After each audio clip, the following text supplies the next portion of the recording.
Hey everybody, how's it going? Today we're going to be installing a tile backsplash in this kitchen.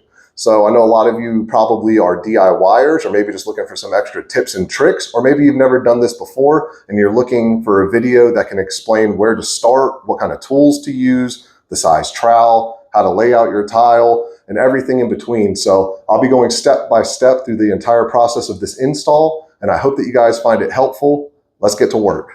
Okay, so one of the very first steps that you're going to want to take before installing your tile is if you have any areas such as the range or another area that doesn't have a countertop for your tile to rest on, you're going to want to put a ledger board up for your tile to rest on when you're installing. So in my situation, and you need to keep this in mind, I have a range with the dials on the front and not in the back. So if you have one that has the dials in the back, you could always put your ledger board even with your countertop and just level it over to the wall. That isn't my case, and I want to make sure that you don't see the cuts when the range is pushed up against the wall. So I'm simply going to drop that down about the thickness of my countertop so that the tile goes a little bit lower in this spot and you won't see any cuts when the oven goes in. I've got just a scrap piece of go board here that I'm using, but you could use just about anything that you wanted. A little piece of wood or whatever scrap you have laying around, just make sure that it's flat.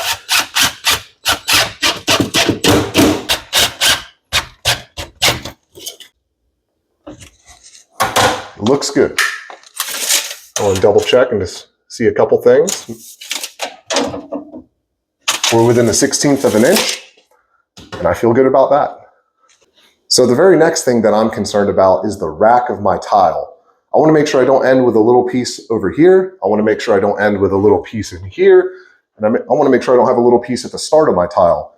That could be a little complicated depending on your situation. And you have to just do the best you can with your layout, with what situation you're working with. But what I'm going to do, and my sheets are already how they're going to sit against the wall. What I mean by that is they're all flat.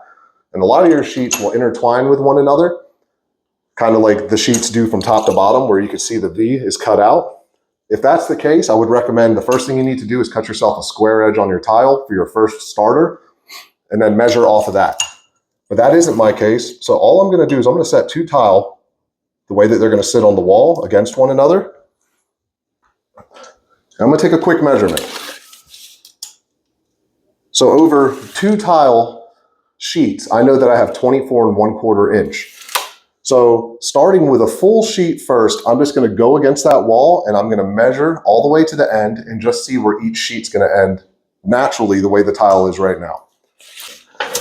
And a little trick that I use is I'll just mark it after I get my first pencil mark. I'll hold it where I want my measurement and I'll make a mark with the end of my tape measure, and it just makes it a little easier. We don't have to mark every single thing with a pencil. So I'm going to go 12 1/8 right here. That's just barely past the edge of my countertop. I like that because it'll just be a little sliver coming off of this tile and the majority of the tile will still be there. So here we've got to this line, let's see what we've got. 12 1/8 would put us there. So I get a little concerned here. I'm going to set this in place, how it will land, and sure enough, I'm ending with about half of one of these tiles. It's not too bad. Let's go to our next mark. And it looks like I'm also landing just a little bit past a half over here. I'm going to do one more thing. I'm going to set the tile in there full, make a mark. Now, that is interesting. It looks like I could get two tile full without a cut up in between these. Now, the question would obviously be, am I going to make it all the way to the top? Are my cabinets truly perfectly plumb? Or am I going to run into issues as I go? And it's pretty close. So I do have a decision to make. I could start on the end, but I also could start right here and just work straight up in between these cabinets. And then where this ends, it ends. And where that ends, it ends. So I'm going to make that decision now. You guys, it could be a little tricky figuring out your layout, but you want the areas that you're thinking you're going to have the most visibility to have the least amount of cuts as possible. We are going to be capping the end of this tile with a piece of pencil trim. That's another thing that you need to consider when you're going to have an exposed edge on finished tile. You don't want to just grout the edge. You don't want an exposed cut. You've got multiple different choices like pencil trim, jollies, Schluter metal edging. There's several different things. I will warn you of one thing. If you're using a mosaic, you're not going to be using a large trowel. And I found in my experience with the Schluter or metal edge banding in here, sometimes it'll build that tile out a little bit, and it's good to attach it first and float that out with some thinset before you install, because if you try to slide the metal trim afterwards, it'll pop your tiles and you won't have a good bond anymore, and sometimes it creates some unevenness. So consider that. That's why I talked them into some pencil trim. This will just stick on the end after the tiles naturally sat on the wall, and it's not going to cause any of those problems that you could get with metal edging. So after a lot of thought, and I laid it out every which way I possibly could, I tried to get both the full sheets in here. I tried to split them inside of there. I tried starting from either end, and what I've ultimately decided is that I'm going to put a full sheet in here, and then I'm going to cut the sliver on this edge that I didn't want to do originally. I'm doing that because I only have to take an 1/8 inch off. I'll polish the edge, and I think it's going to look a lot better than ending with a 7/8 or smaller little cut on either side. That'll put the majority of the focal point in the room with the largest pieces without having to cut too much off. I'm ending good on this side and this side. I'm actually ending perfectly with a 1/2 of one of these tiles based off of my measurements. So now I'm going to go ahead and start making some cuts and preparing the install. The very next question that you might have is, what kind of trowel am I going to use when applying my tile? You've got several different types. You've got a U-notch. You've got a round notch, like a 1/2 moon. And then like this trowel right here, you've got a V-notch. So there's a couple different things to take into consideration. For one is the adhesive that you're using. We're going to be using thinset in this situation. I'm using Caraflex Super. It's a little bit of overkill for this, but I had it left over for another job. It's really for large format, but it'll do just fine in this situation. So I don't want to use a 3/8 inch deep. I can see that the notches are thicker than the tile itself, and there's a gap. That's too much thinset. You're going to end up with a bunch of cleanup. It's going to be hard to get them to sit flat, and it's just going to be a mess. You obviously don't want to do a 3/4 either, because it's much bigger, and you can see what I'm talking about now. So what I like to use when doing sheet mosaics is I like to use a 3/16 V-notch trowel. It's about a 1/16 less than the thickness of the tile, and I know I'm going to have plenty of thinset on the wall for adhesion, while also being able to push my tile tight to the wall without ending up with a ton of extra cleanup. That's not to say that some areas might not go on a little thick and you might get a little bit of stuff in your grout lines. I would just recommend carrying a toothbrush with you, and as you go, clean it up with a toothbrush and get as much of it out as possible, because it'll make cleaning up for grout the next day that much easier. So the very next step is you're going to want to cut your starter row flat on the bottom, how it's going to sit on the countertop. Now, I usually like to cut even with the bottom right here, where it would just be a straight cut all the way across based off of where that tile would meet the other tile. In this situation, if I did that and I cut it evenly right here, when I put these other little pieces in, because I have to put these in, there's like little triangle gaps that are actually pretty large. That would end up against your countertop with a big hole that's going to catch your eye, and it's not going to look good. So what I've decided to do is I'm going to take it down to above that little triangle on my next sheet. I'm going to make a little mark. And then I'm going to get my square based off of where that's going to sit. And I'm going to mark the tile that I'm going to cut. So you can see off of the first sheet, we're going to be taking just a very little bit off, but we're going to eliminate this gap that's going to be sitting up against the countertop, which is very important because it would be very displeasing to look at by the eye. Every sheet of tile is a little different. So you have to make that decision based off of the product you're working with. If you're working with linears, it's very easy just to set the tiles tight to the countertop and keep that consistent all the way through. When you have stuff like a herringbone or other fancy designs, basket weaves, things like that, you need to take these little marks into consideration and how your grout line is going to look up against your counter. Now, I have several different tools that I use for cutting tile, but I've made the decision in this situation not to use a tile break because if you can see, these tiles have a bevel on the front of them, and that doesn't always snap clean. I know my wet saw will cut clean, so I'm going to use a wet saw for this application. You could arguably use a grinder if you're very steady-handed and you have a polishing pad with you. I have the wet saw, so that's what I'm going to be using today. So I've got my first tile marked. I know exactly where it has to be cut.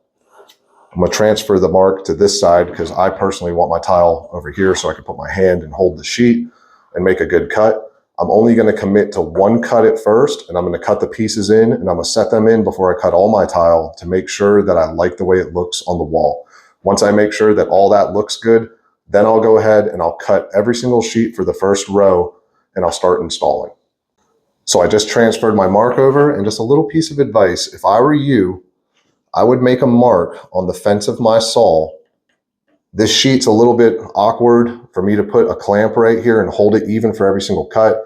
Isn't really going to work too well. So I'm going to put a mark on the fence of my deck, and I'm going to line up every single sheet. Now I know exactly where to line up by eye every single sheet, so all my cuts are the same at the end.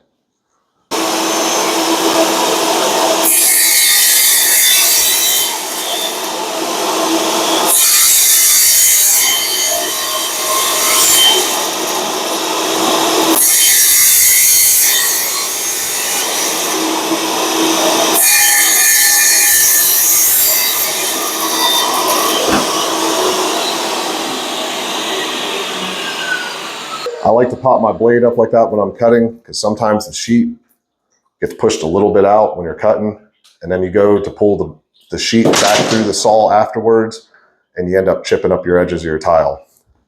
Now my wet saw is pretty dialed in. It made a really nice cut, but if yours didn't cut as clean as this cut, I recommend these little polishing pads. It's just a little diamond pad. You can get these off of Amazon. I got these off Amazon. This is a 400 grit.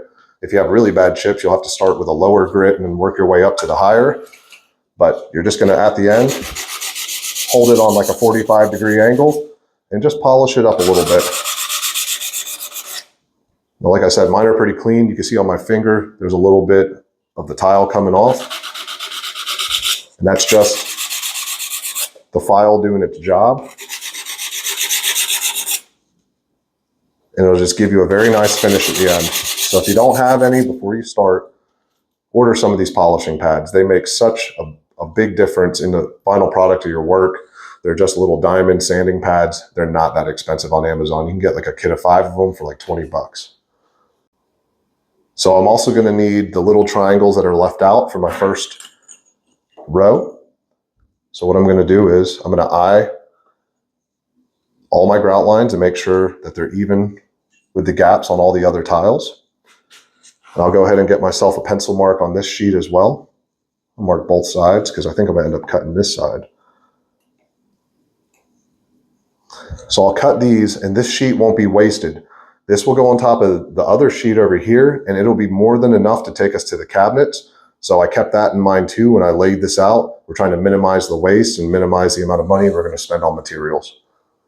I've got it lined up where I want it, and in this situation, it protrudes out past the deck of my saw. So what I'm going to do is I'm going to look, and I'm going to note that the second row ends right here. And I'm going to make a second mark on my deck with a pencil, and I'm just going to put an S there, and I'll put a 2 here so I remember it's the second row for my starters.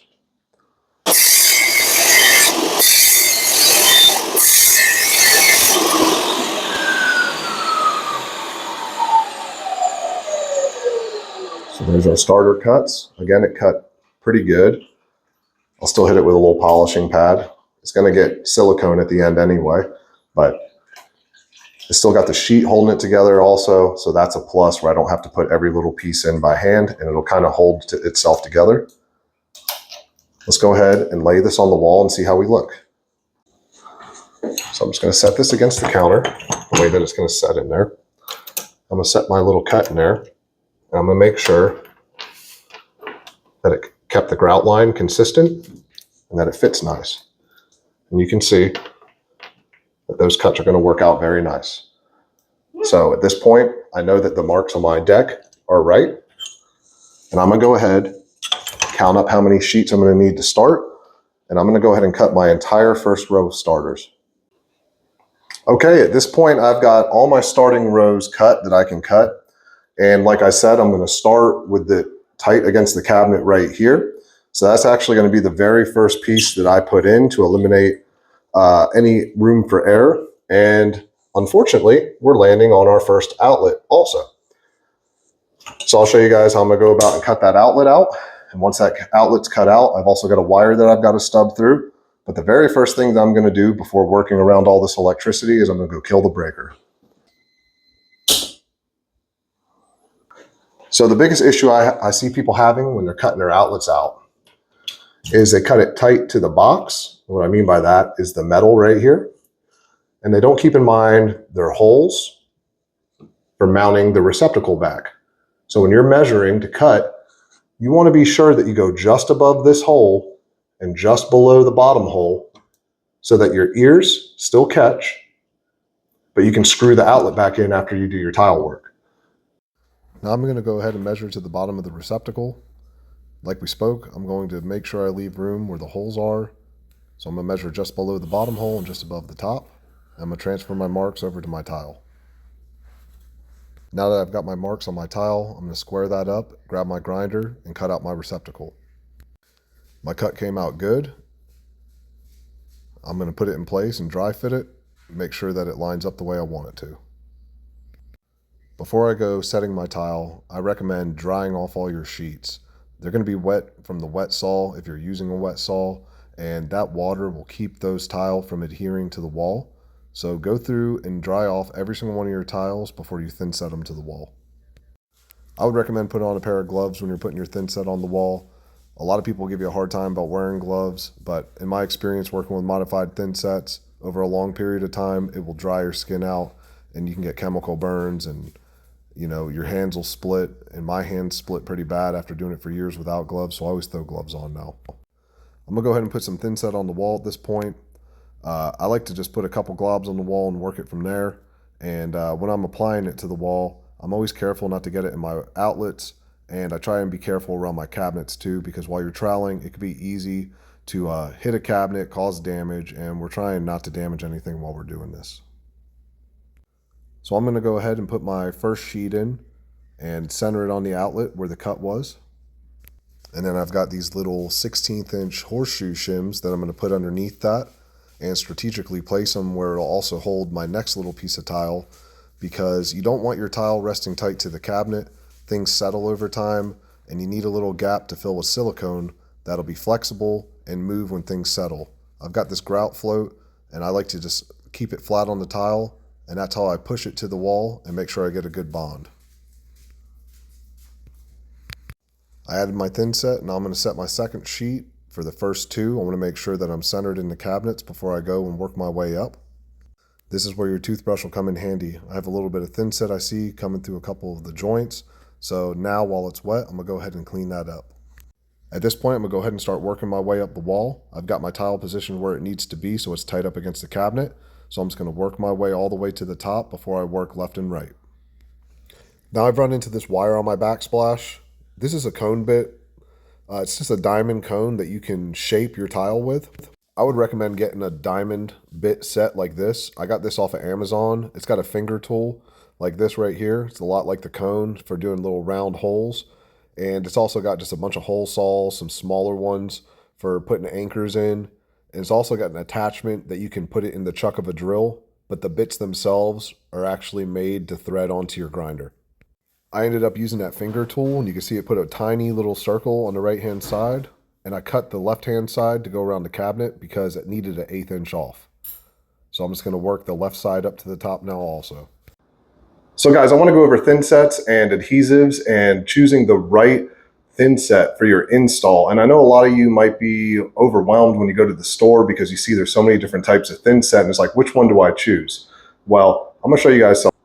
If you look at this bag of Caraflex, it has a list of ANSI standards that it exceeds or meets. Now, I'd be lying to you if I tried to tell you that I know every single one of these by heart. But what I do is I'll take a photo of that and I'll put it into Chat GPT or some kind of AI, and I'll ask it exactly what each one of those codes means and what it does.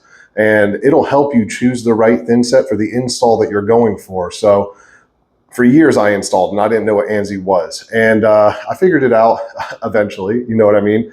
But it will help you a lot choosing the right thin set for your install and making sure that the thin set that you choose meets or exceeds the install that you're doing. So just thought I'd share that with you guys. Okay guys, all the tile is finished.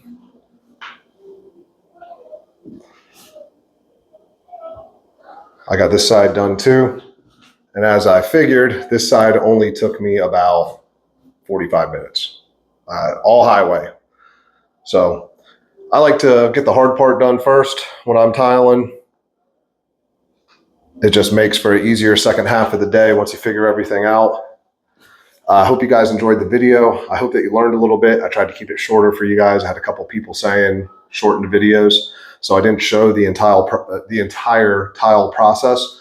But you got the idea. You saw me trowel it on the walls. You saw me put it up. And I have an Instagram where I post daily stories that have thorough explanations, and I post reels that have more enjoyable content as far as just watching the work being done. So if you enjoy what you're seeing here on YouTube, you can check me out at the same handle on Instagram. And make sure you drop a like, follow, subscribe for some more, because I got a lot of stuff coming up.